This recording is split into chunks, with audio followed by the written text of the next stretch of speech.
7월 13일에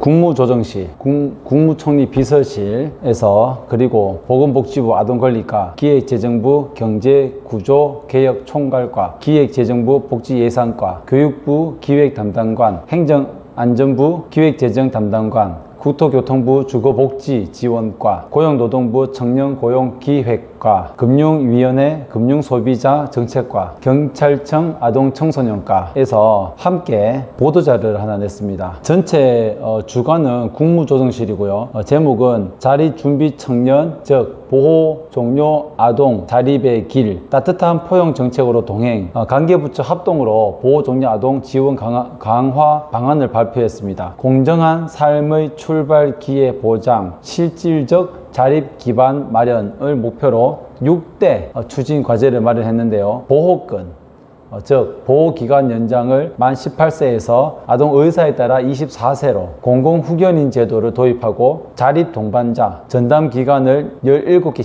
시도로 확대하고, 전담 인력을 확충 120명 확충하고, 자립 버팀목, 자립수당을 월 30만원 주는 것을 3년에서 5년으로, 주거 등 지원 확대 10개 시도에서 17개 시도로, 아동 자산 형성 지원 확대를 정부 매칭 비율을 1대1에서 1대2로, 지원 한도 금액을 5만원에서 10만원으로 상향시켰습니다. 자립 역량에서는 고등교육 기회를 보장하고, 즉 장학금 및 기숙사 입주 요건을 확대하고, 취업 지원, 국민 취업 지원 제도, 그리고 청년 도전 지원 사업 연계하는 것, 그리고 기술 훈련 확대로 마스터고 진학 기회, 그리고 내일 배움 카드 훈련비 지원 우대, 심리 지원으로는 심리 상담 치료 서비스 확대, 지역 자원 청년 마음 건강 프로젝트 프로그램 연계, 당사자 모임 바람개비 스포츠 지원, 학교 전담 경찰관 멘토링, 그리고 제도 기반으로 명칭을 변경하는 것, 보호 종료 아동을 자립 준비 청년으로 하는 것, 법령을 정비하고 멘토링 캠페인 등을 통해서 사회적 확산을 위해 민간 협력을 강화하는 것, 이 6가지 추진 과제로 정말 많은 세부적인 정책 방안이 발표되었습니다. 우선 6가지 추진 과제입니다. 보호권, 자립 동반자, 자립 버팀목, 그리고 자립 역량, 심리 지원, 그리고 제도 기반 등이 있겠습니다.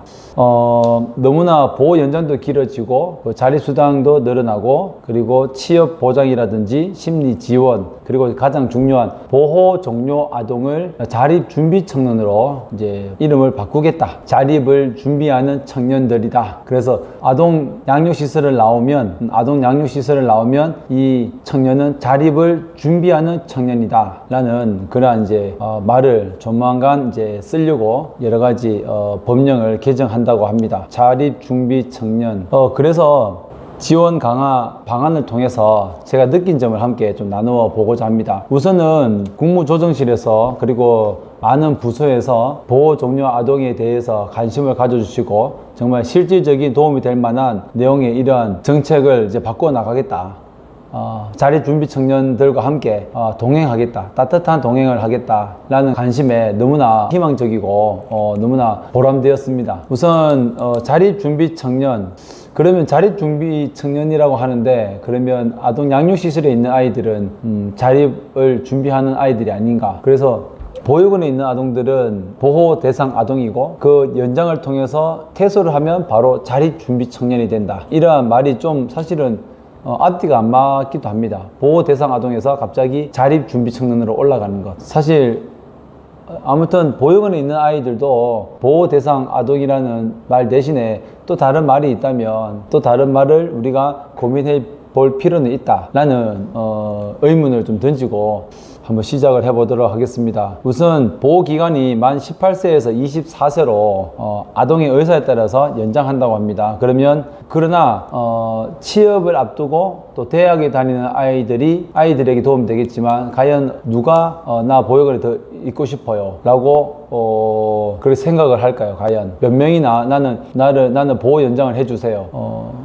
보육원을 빨리 떠나고 싶은 아이들이 많을 텐데, 이것은 한정적인 어떤 제도일 수 있다라는 생각이 듭니다. 과연 누가 보호 연장을 더 할 것인가. 그런데 이 정책이 잘 된 것이, 이전까지는 대학생들이 휴학을 하면 그리고 재수를 하면 퇴소를 하게 되어 있었는데 이것으로 인해서 휴학을 하거나 또 재수를 하는 아이들은 보호 연장을 할 수 있는 그런 또 좋은 점이 있습니다. 그리고 한 시설이 있는데 만 18세까지 살다가 다른 또 대학을 못 가서 아르바이트를 한다든지 취업 준비를 하는데 그곳에서 아동을 관리하는 기관에서 즉 아동과 청년을 함께 돌보는 것이 사실은 무리가 있다고 생각을 합니다. 그리고 보육사님들도 성인이고 이 청년들도 성인인데 성인이 성인들을 보호하고 그 보호 연장으로 돌보아 준다. 사실은 이 부분도 보육사님들도 힘들 수 있고 이 성인인 청년들도 구속을 받고 있다, 또 뭔가 통제를 받고 있다, 이러한 생각을 가질 수도 있습니다. 그래서 보호 연장을 한 것은 상당히 잘 된 거지만 얼마나 많은 사람들이 이 부분에서 집중해서 할 것인지 그 부분이 되게 의문스럽고, 또 만약에 보호 연장을 한다면 그곳에서 본인이 오랫동안 살았던 곳에서 얼마나 더 있을 것인가, 있고 싶어 할 것인가, 아니면 그곳에서 보육사님과 이 청년들과의 관계는 어떨 것인가. 그래서 제가 제안을 하자면 자립준비 청년들은 또 다른 곳에서 자립을 준비할 수 있는 또 다른 곳이 필요하다. 더 자율적이고 청년으로서 받아야 되는 지원과 심리적인 것과 그리고 사회에 나가기 앞서서 배워야 할 것들을 가르쳐 줄 수 있는 것이 필요하다. 보육원이 아닌 또 다른 곳이 필요하다라는 생각이 되어집니다. 그래서 자립의 동반자로 전담 기간을 확대한다고 하는데 이러한 곳에서 이 아이들을 또 케어해 줘야 된다고 생각이 좀 들어집니다. 우선은 자립 버팀목의 자립 수당과 또 앞으로 자립 정착금이 상향되는데 이 많은 어떤 금전적인 것들을 통해서 얼마나 이 많은 돈을 아이들이 퇴소했을 때 그것을 돈을 잘 관리할 것이냐라는 생각이 듭니다. 가령 이런 너무 우려스러운 이야기지만 이 보호 대상 아동들에게 자립준비 청년들을 위해서 자립수당을 주고 이렇게 금전적으로 지원하는 이 부분을 통해서 다른 사람들이 나도 보육원 아이들을 맡겨야 되겠다, 이러한 우리나라 보육 정책에 대해서 이것을 이용해야 되겠다, 이러한 분이 또 생겨나지 않을까라는 좀 생각이 들고요. 무엇보다도 중요한 것은 자립수당과 자립成長금, 그 다음에 아동 자산 형성을 통해서 디딤 씨앗을 통해서 그 돈을 가지고 나왔을 때 정말 사기를 당하지 않도록 해야 하는 그런 노력을 많이 해야 할 것 같습니다. 금전을 어떻게 관리해야 되는지를 어릴 때부터 잘 알려줘야 된다고 생각하고요. 무엇보다도 이번 보도 자료에 좀 빠져있던 부분이 뭐냐 하면 경계성 지능 아동들에 대한 지원입니다. 장애으로 볼 수도 있고 또 장애인으로 볼 수 없을 것 같은 그런 경계성 아동의 친구들이 보육원에 상당히 많습니다. 많게는 70%도 되고 거의 30% 이상은 경계성 지능의 아동들이 보육원에 있는데 이 아동들에 대해서 긴급 취업을 할 수 있도록, 그리고 취업뿐만 아니라 공공후견인 이상의 이 아이들을 케어할 수 있는 그러한 시스템이 필요합니다. 그래서 가장 필요한 것이 지금 현재 경계성 지능 아동에 대한 그러한 제도적인 보완이 상당히 필요합니다.